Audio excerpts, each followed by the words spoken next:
Dili matugkad ang kalipay sa domestic worker nga si Esther Vargas Castillo, 50 anyos nga taga Lapu-Lapu, Cebu, sa malampusong paglunsar karong bulana sa iyang Book of Poems nga giuluhan og biriterang Makata o Diva Poet. Diin nahisulat ang iyang mga original nga mga balak o poems sa lingwaheng Pilipino ug English. Ang book launch ni Castillo gitambungan sa mga tinahod nga civic leaders sa Filipino community sa UAE, mga miyembro sa Filipino media ug mga singer sa Filipino Social Club Coral. Diin siya usa-usab ka aktibong miyembro.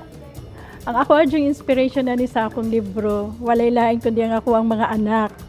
Akong anak na si Christopher, si Abby, si Chloe ug si Gideon. Kay ngano mingaw jud kay diri sa abroad sa ang akong tanang pangandoy nga kanang matagan ako silang mayong kinabuhi. So tanan sa akong pagsuwat, walay lain sila jud ang sentro sa ako ang tanan nga lahat ng mga paningkamot nako para gyud sa ilaha.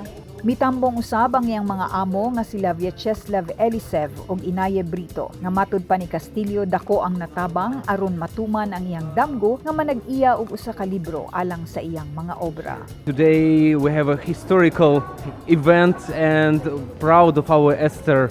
She's a new poetry star that we are really inspired of, and if you just touch the book she created and just open and read some poetry she wrote for this, you understand me. It's the message of power, the message of inspiration.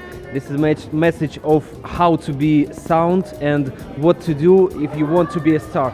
She's our star and we are very proud she's part of a family. Ang 296-page nga biriterang Makata adunay kapin 40 ka English poems ug 90 ka Filipino poems nga nagsalamin sa kinabuhi ni Castillo silbing OFW, asawa, inahan, anak ug usa ka empowered woman. Ang migration expert sa Middle East ug managing director sa Rights Corridor, global online news and policy research platform nga si Froilan Malit Jr. ang usa sa mga inilang personalidad nga mitambong sa espesyal nga okasyon ug naghatag sa iyang personal nga pahalipay kang Castillo. When you see work like Esther, it really shows that domestic workers are not only skilled but also can thrive in certain industries such as education, poetry, and I think we need to support and we need to create that enabling environment for them to actually produce, to express their creative expression.